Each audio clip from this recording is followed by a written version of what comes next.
Okay, I'm back with part 2 of the first video. My camera shut off, guys. I'm so sorry.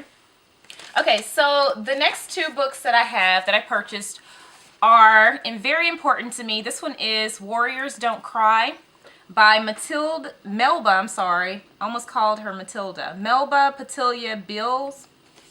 And her second book is I Will Not Fear, and it's by the same author. And basically the way I learned about these 2 books was I was listening to NPR, as I often am, on my way to the gym. And a lady came on NPR talking about integration into the school systems. So she was talking about Central High School, and I immediately assumed that it was a Central High School in my city, because we have a Central High School here in Memphis, but she was actually talking about Central High School across the bridge in Arkansas.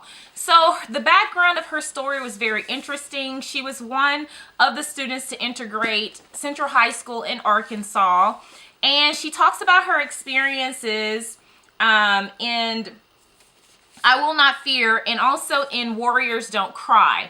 And she was just on NPR talking about some of the experiences and things she went through. And of course, you guys know that next month in February is Black History Month. So I was already kind of thinking that I wanted to find some books to read for Black History Month, but I couldn't really think about anything that had like a purpose, something important to me. So listening to her talk about some of her experiences, there were some things she talked about that I didn't even know exist. For instance, I think she was talking about being in the grocery store with her parents and remembering that her parents could not touch any of the items in the grocery store because as a person of color, if you touched an item, that item was considered, they could not sell the item once you touched it. It was considered like tainted or something.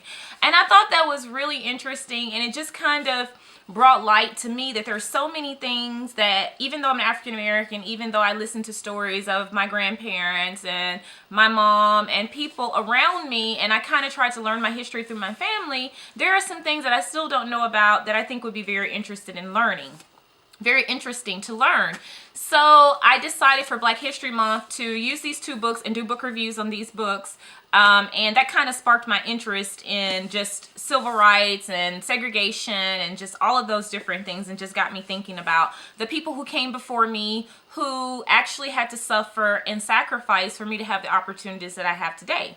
So basically this lady was one of those people from the past who actually made way for me, and so that's really important to me. I think it's really important for us to look at our history and our culture, no matter if you're Mexican American, African American, whatever the case may be, whatever you prefer to call yourself, and look back at those people and learn from them, read books about them, and kind of try to apply some of those lessons learned from their life into our lives to make the future better for those who are coming behind us. So that is why I chose Warriors Don't Cry. I'll show you guys that again. And I Will Not Fear. And they're both written by the same author, Melba Patilia Bills. So that's that. That's for Black History Month. So you guys will get a video from me on those 2 books once I read them. Okay, so the surprise that I promised in the last video before my video cut off is this little book. Now this book, and I think I kind of broke it, y'all, because my little clock here is not working. Yeah, I think I did something horrible to this book. I don't know. It's not working now, but usually it kind of looks like that. It's still ticking, so I guess I didn't hurt it too bad. But this author, the artist who made this book, I'll open it up so you guys can see the inside of it. Some of you are maybe horrified of the fact that he cut this book open to put the battery and everything in it. I think it's really unique. I love art and I love books, and I think that they both just came together in a beautiful combination here. I think the person's company is Love Hue Studios, and I have not posted anything down below about the guy who is the person who made this book. His name is Devin Kain. That's Kain, Kain, and it does say Love Hue Studios on here. If you guys are interested, I could send the information to you if you're interested in getting a book from him. And you'll see that this is Prince of Foxes that he turned into a clock. And he told me the story was that his sister needed a clock. And his mother was a librarian. He had all these old books, which I think is really cool. Like, I could just feel singes of jealousy coming over me when he said his mother was a librarian. I just thought that was so awesome. And he said that she had given him all these old books, and he just decided to make his sister a clock one day, just out of necessity. And so he continued to use all of these books. He had some classics too, y'all, some really nice books that he had turned into clocks. And that's how the idea came about. And I just thought it was so creative. I was on Christmas break. I went to New York City. Some of you guys may know that New York is like my second home. I hadn't been in a number of years. And I wanted to go back to New York City. And I was at Columbus Circle, 59th and Columbus Circle. And they had a market out there. It was freezing cold, snow, slush, ice was everywhere. But I was in New York for the holidays. And I had to roam around. Like, New York is a place where no matter how cold it is, you just want to get out and do things. And I was at 59th and Columbus Circle near the Time Warner building, and I saw the market, and I went over, and the first thing I saw was this guy sitting in this booth with all of these books, and I assumed they were books to read. So I went over thinking that I would purchase a book to read, and lo and behold, I came across his creative idea. So I really thought that was awesome, and I purchased it. Now, the other thing I did was I got a subscription to Bookishly. And in my Bookishly, I got this book, A Mini Splendor Thing by Han Suyin. So I got this book. And apparently Bookishly, I didn't even know what this was, but I was so interested, I wanted it. It's just a company where you can order books, like little small old books. And this one is A Mini Splendor Thing by Han Suyin. And it's a poignant love story of post-war Hong Kong. So this is a love story. I think I'm really going to enjoy this. Some of you guys may know that Danielle Steele is one of my favorite authors. So I do love stories and romances and things like that. So this is going to be awesome. And this came in my Bookishly package.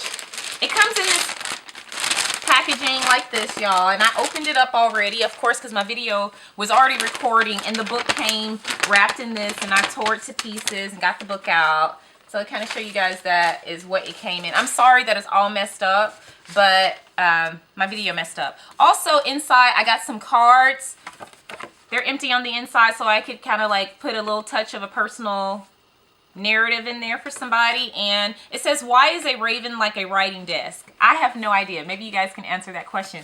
But this is a cute little card. And then it comes with these old-fashioned envelopes that look like paper bags, which I think are excellent. And I got quite a few of them. This one says unhappy birthday. It was the same thing. And then there's another one here that says sometimes I've believed as many as 6 impossible things before breakfast. So I don't know who I would give these cards to, but I guess I could just send them out to family or friends or somebody. I don't know. Anyway, that's pretty cool. I also got a bookmark, which I could always use more bookmarks. And it says, home is where there's a stack of books by the bed. And that's definitely true for me because by my bed, there's so many books. There's always books there. I use them for decoration. Even if I'm not reading them at the time, I put them there just because I love to see books. And I also got, I ordered 2 of these. So in the second one, I got another book. It's a Love in Amsterdam by Nicholas Freeling. And there is that book. And it's also a little penguin book. So cute. It says Nicholas Freeling's first novel, Love in Amsterdam, harps on half-conscious fears in its study of a writer suspected by the police and at times by himself and by the reader of having shot his former mistress. So this one is going to be nice and juicy.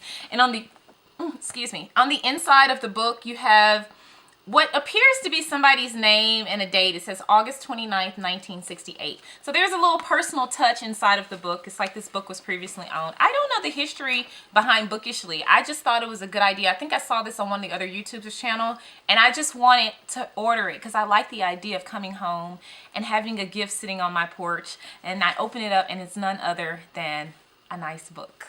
So I did that. So that was the second book. And then I got another bookmark which says Warm Fire, Hot Cocoa, Good Book. And that's definitely applicable to me. I think I would probably insert Warm Fire, Hot Tea, a Good Book. Because I'm more of a tea girl than I am hot cocoa. But whatever. Okay, so that is that. What else do I have? Oh, I have this little book. And I'm currently learning Spanish, so I always need like books to write down my conjugations and things like that, so I can just open them up when I'm doing my Spanish meetup and kind of like take a peek and cheat when I'm trying to speak Spanish, because I'm not that great at it. But yeah, so this book might work for that. It says last year's words belong to last year's language, and next year's words await another voice, by T.S. Eliot. So yes, this is probably going to be my little conjugation book that I take with me to my Spanish meetups.